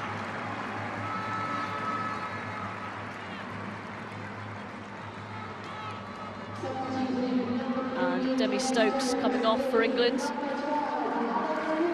Alex Greenwood coming on for England, her first appearance since last June. She's been out for her club with a bad ankle injury, but she's back with Liverpool, now back in an England shirt, so a straight swap, we think. Left back for left back there, just to give her some minutes after a long injury. Gabbiadini overruns that. So much experience in Farrah Williams as well, and the thing that she can do, as well as score from outside the area, is pick a pass out. I suppose that's what England need at this moment, a bit of movement, and the person who can do that is Farrah Williams. Loads of experience. One of 4 players in the Euro squad who will be going to her 4th European Championships. Italy come forward, Gamma. That's a decent looking cross, it's nodded away though. And can England break here? Nobbs lifts the ball over towards Taylor, that's a good looking ball. Jodie Taylor takes it first time, that is spectacular! Absolutely brilliant from Jodie Taylor. And England finally make the breakthrough. She's been threatening this all now, Jodie Taylor, that running behind. I mean, what a perfect ball that was from Jordan Nobbs. What she used there, Jodie Taylor, that's just reactionary. The ball's dropping, it's really difficult to deal with this sort of ball, so she just volleys it. That's perfect. She knows exactly where the goal is, that never changes. You just rely on a natural talent here. Technical ability there to finish that off. Threatening it all night, and she deserves a goal, Jodie Taylor, well done. Look at that technique. And Katja Schroffenegger, if we were being very harsh on her, she was perhaps slightly out of position, but Taylor still had to execute that, and that was stunning. She wouldn't have expected Taylor to do that. So England finally get going here. Here's Farrah Williams.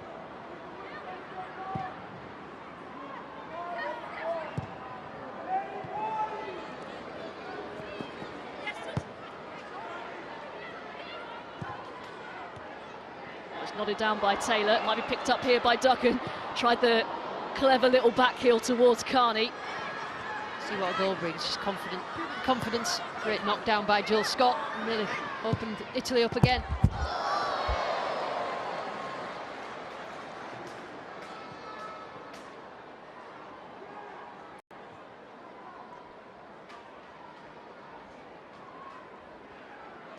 Greenwood with the throw. Here's Duggan. Good overlap by Greenwood. She'll get another chance here. Sent towards Taylor again. Forced out. Greenwood gets the cross away. Yeah, that's Greenwood again. Has a full back in this team, get themselves forward. Overlapping. She was the youngest member of the World Cup squad, Alex Greenwood, and she was fortunate enough to be part of the team that won that bronze against Germany. And now the youngest member of the squad is Nikita Paris, who turned 23 last month. And that is the youngest member. When you see that this team are growing and getting older together, the youngest member's 23, I think that seems like a good thing. Yeah, lots of experience together, good experience within the squad, the likes of Casey Stoney and Farrah Williams as well, just to sort the younger players out. It does help. The tournament experience is a key thing for these players.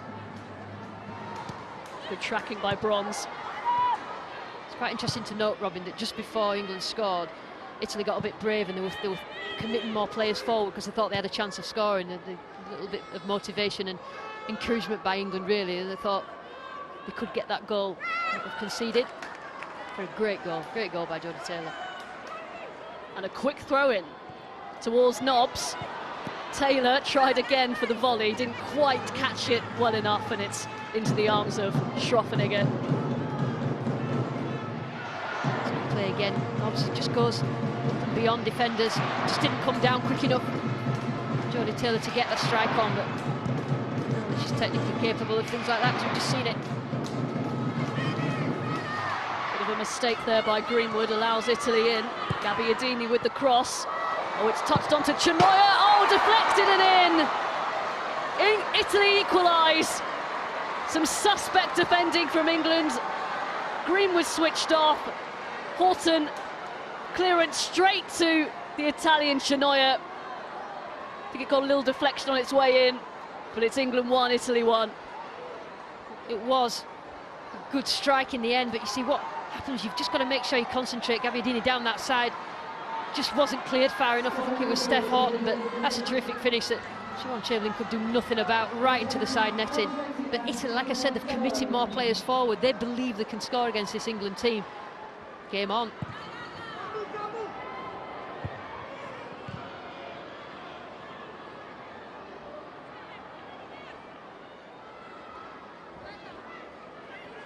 So England pegged back here. Can they respond again?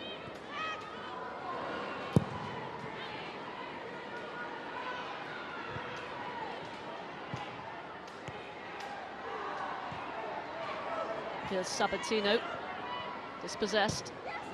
England playing faster now though, and you can see it's paying off. Early cross in from Nobbs. It was Duggan who made the run. Again, well cleared by Italy. Neat feet by Sabatino. Bartoli. And Strachey.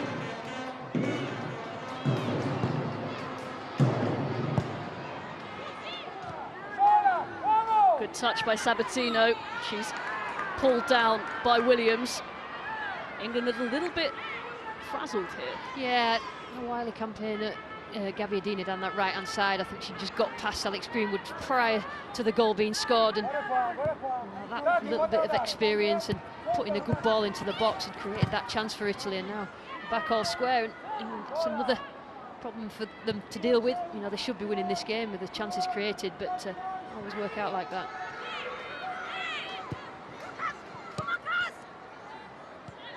Gabbiadini to Strachey. Italy looking a little bit more confident now going forward.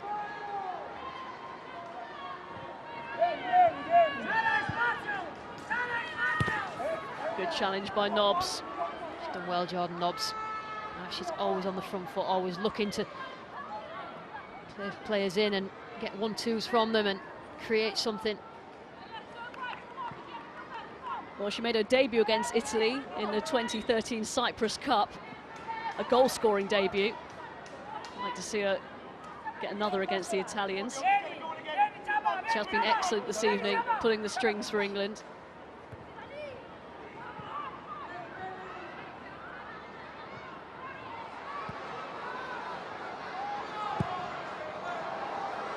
Chamberlain with the clearance, on an unfavoured left foot. Still hasn't had that much to do, Siobhan Chamberlain. She couldn't do really anything about the goal when right in the side netting, so the most she's done is pick the ball up the back of the net. They haven't had that many chances, Italy. Fair play to them to finish that one out. Really good strike. Good play by Duggan, but her pass is cut out by Gamma. Lenari. Here's Bartoli. Time pass. Chenoya is fouled, but the referee waves advantage. It's given away. It's a good ball again, trying to find Taylor, cut out. Here's Nobbs.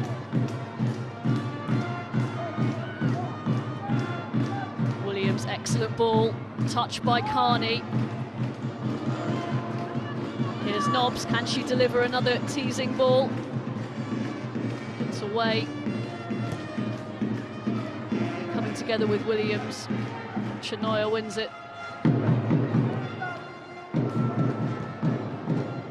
Game's certainly opening up here. You see both sides do want to win this, don't they? Yeah, absolutely. She definitely has been competitive. You just see there just before that, Farrah Williams, how she can see a pass just straight through, just cuts out about 4 or 5 players.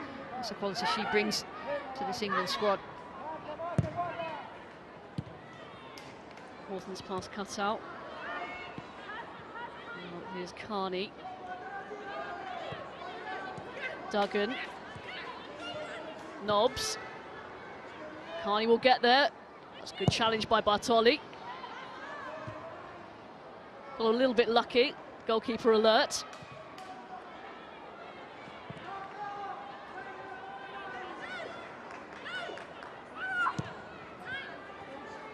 A decent crowd here at Port Vale to see the Lionesses before they head off to the Euros. Oh, England opened up here. Chance for Italy. Gabbiadini. She manages to find a teammate. Here's Gamma on the overlap. Sarah Gamma. Now Galli takes aim. Siobhan Chamberlain saw it all the way. The game's opening up a little bit, but it's actually to the benefit of Italy, and you can see the goal here, just there.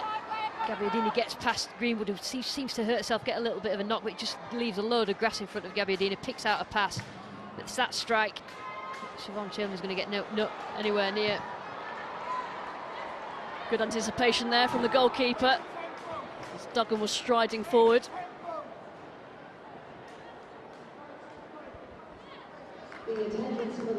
It's interesting that we haven't seen as many, you know, you're testing things out now, whether we haven't seen as many changes for England as like Italy have made a lot, so obviously looking at all sorts of different options, and it allows the manager to see how different players react in different systems or against different teams. Duggan, oh, she wants a handball. Lenari. Referee waves play on. I think it was outside the area, but it was definitely handball. It was a great little touch by Duggan. Here's Aurora Galli. Oh, that was a good-looking ball towards Gabbiadini, but well cut out. Now here come England. Karen Carney plays in Taylor, and a decent save by Schroffenegger in the end.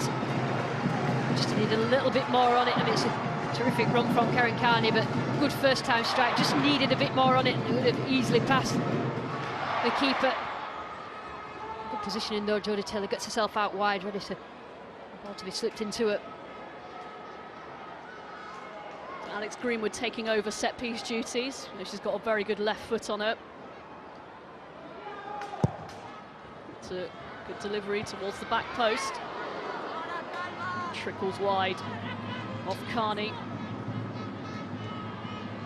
England have got the players at set pieces, bright like Steph Horton, and when the ball, Jill Scott, as the ball comes in, they have got the players to attack it. You see Millie Bright there, it's just not quite worked out for them tonight. Corners, set pieces.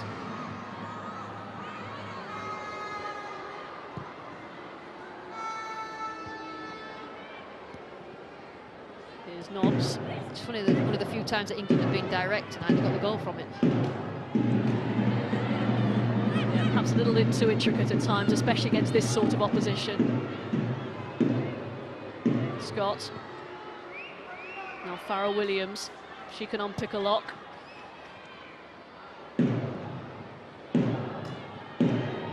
See how deep Italy are sitting now, though, can't we? Canada have actually played the game really well, that despite all the changes that they've made, they've spotted a little bit of light going into the second half, that they think they could get a goal, conceded and then did get the goal. Just ventured a few more players forward. Here's Carney. You see what she was trying to do with Bronze making the run. Ragged defending from Italy, but does the job for now.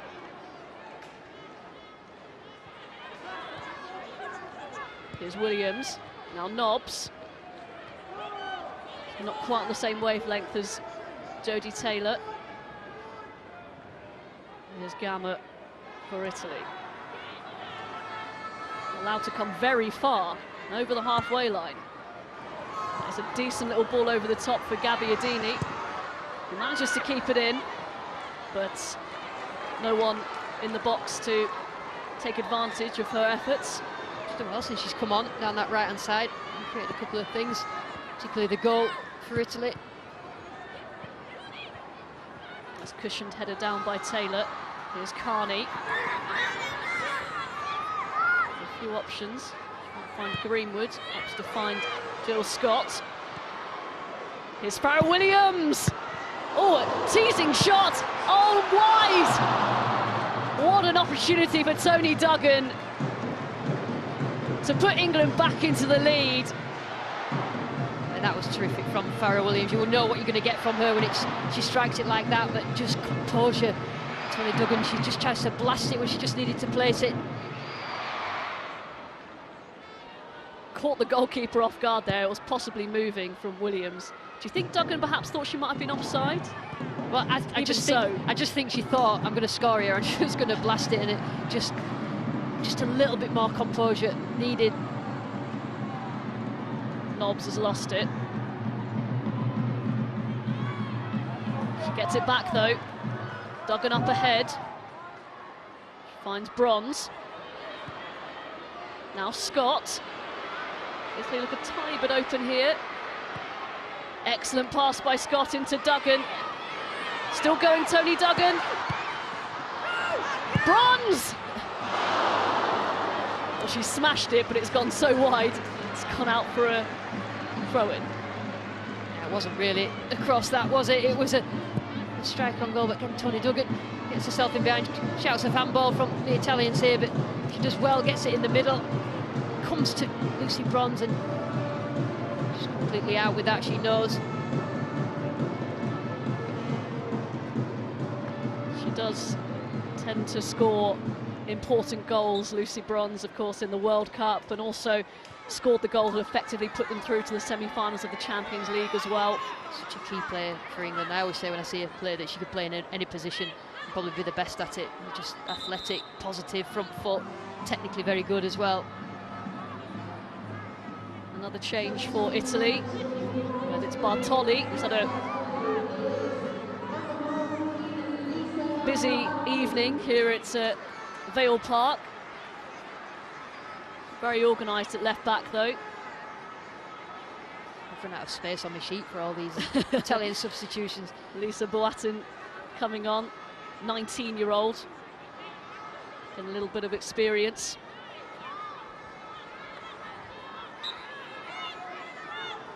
Time running out for England to snatch the victory here. Greenwood with the cross in. Nobbs was there, possibly the smallest player on the pitch. She was always going to be second best to the goalkeeper. Midfielder who breaks the lines and goes beyond the defenders.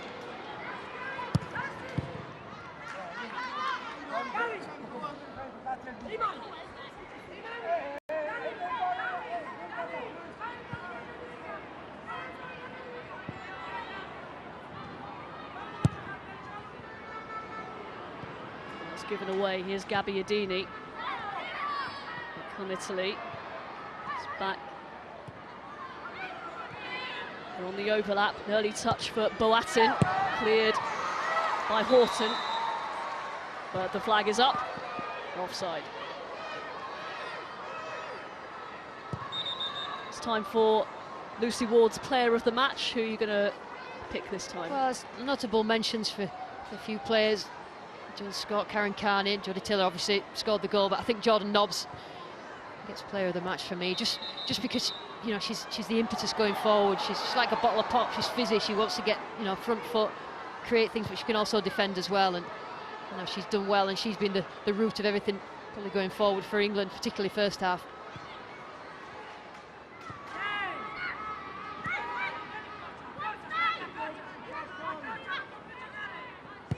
Will there be a late sting in the tail for England?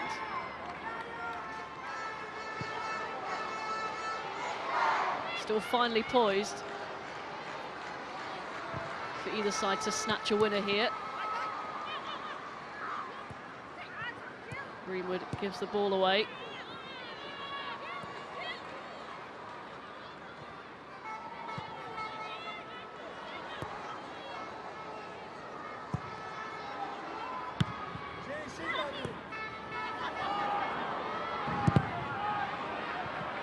Made an impact already since coming on, Lisa Boateng. She's intercepted a few balls, but here come England. Jordan Nobbs trying to slide it towards Taylor once again, the two combining. Well cut out by Salvai.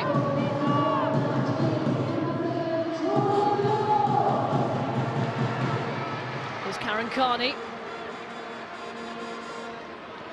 Still going, Karen Carney digs it out, free header! Oh, what a miss! Alex Greenwood coming inside from the left-back position. She was all alone. Terrific work from Karen Carney. She's seen it all the way across. She had enough time to have a look at it and decide what she was going to do, but that was a defensive clearance rather than a shot on goal. She knows it as well. Well capable of scoring goals. Oh, that's a loose back pass. Duggan was closing down the goalkeeper. Here's Taylor. Carney, it's another good ball in, nodded away.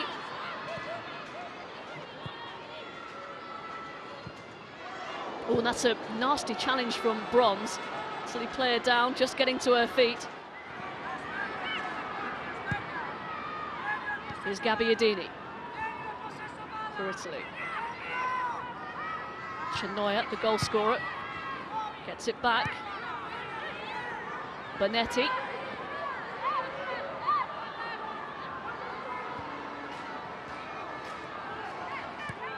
Nice play between the two here. Chenoya's got a lot of time and space to pick the cross out. Half cleared. Here's Strachey. What a touch that is by Salvai, and nodded away by Horton.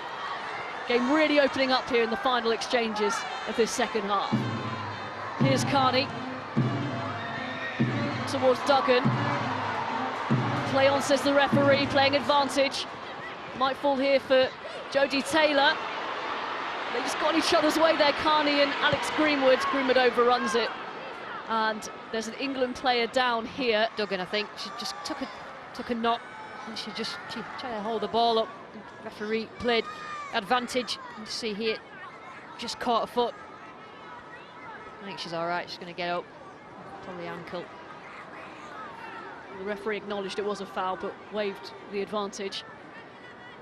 And there's going to be a late cameo appearance here for Nikita Paris, the youngest member of the England Euro squad. Duggan making way.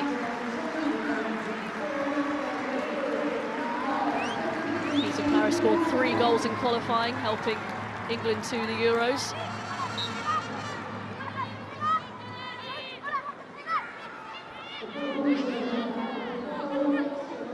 Four minutes of added time here at Vale Park. England looking the more likely to snatch this one, although they've given it away here. Gabbiadini.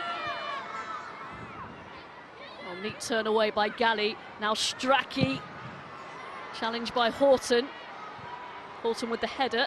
Oh, Millie Bright with the header, I should say.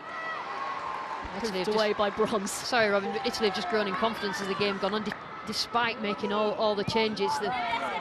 They've thrown more players forward and they're creating more chances and look a little bit more dangerous than they did in the first half when they were just content with defending. It was interesting because I think what he did, Antonio Cabrini, the Italian coach, is he started with a fairly inexperienced 11. He's put on some more experienced players like Gabbiadini towards the end, perhaps in order to give them some confidence and a better finish. They've definitely made a difference. A lot more positive in front foot from Italy in this second half. Just caused England a few problems. Boateng puts it out under pressure from Paris.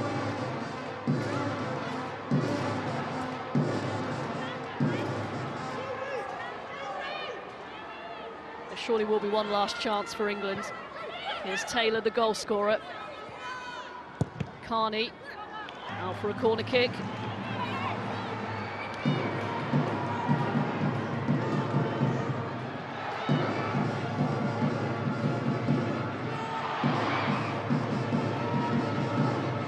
Every white shirt in the Italian half here.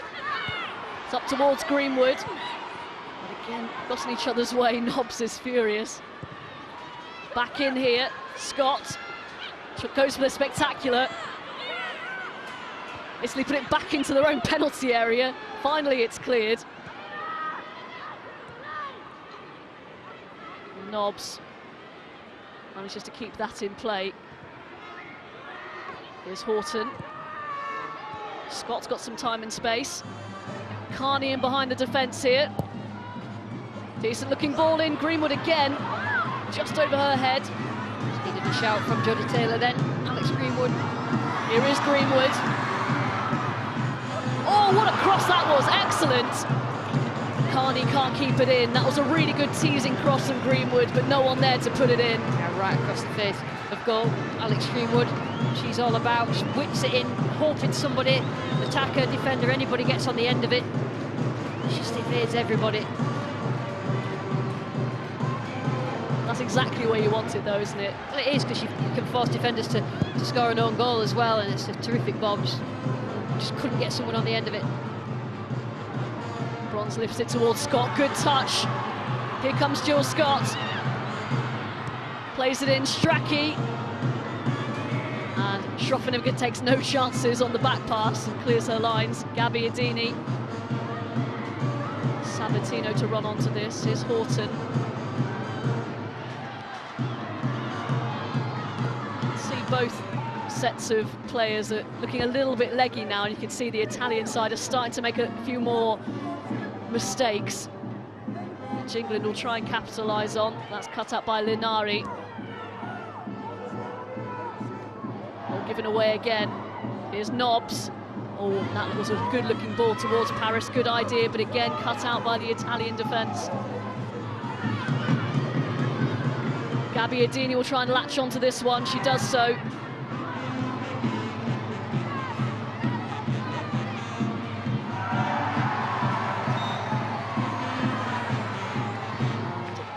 Referee's given a throw in, and that is full time. Honours evening here in a fairly frustrating evening in the end for England. Jodie Taylor opened the scoring, but Chenoya equalised for Italy. Lucy Ward, a frustrating night, but a good workout and a good. Yeah, it's not been on top form, but this is a really good goal from Jodie Taylor. Just an instinct there, the ball really difficult to deal with over the top, and England have got themselves in front, and then a few moments later they concede, and this is the problem. Right, you've got to keep clean sheets, and just didn't defend that cross right, and then couldn't get that second goal to get the win. So lots to learn from this, I think. Having to break down that defensive block, but you know, a positive, good goal from Jodie Taylor and a few positive performances throughout the squad. We'll have England's next friendly on Monday evening at Stadium MK, where they take on Austria. But for now, full time here at Vale Park. England 1, Italy 1.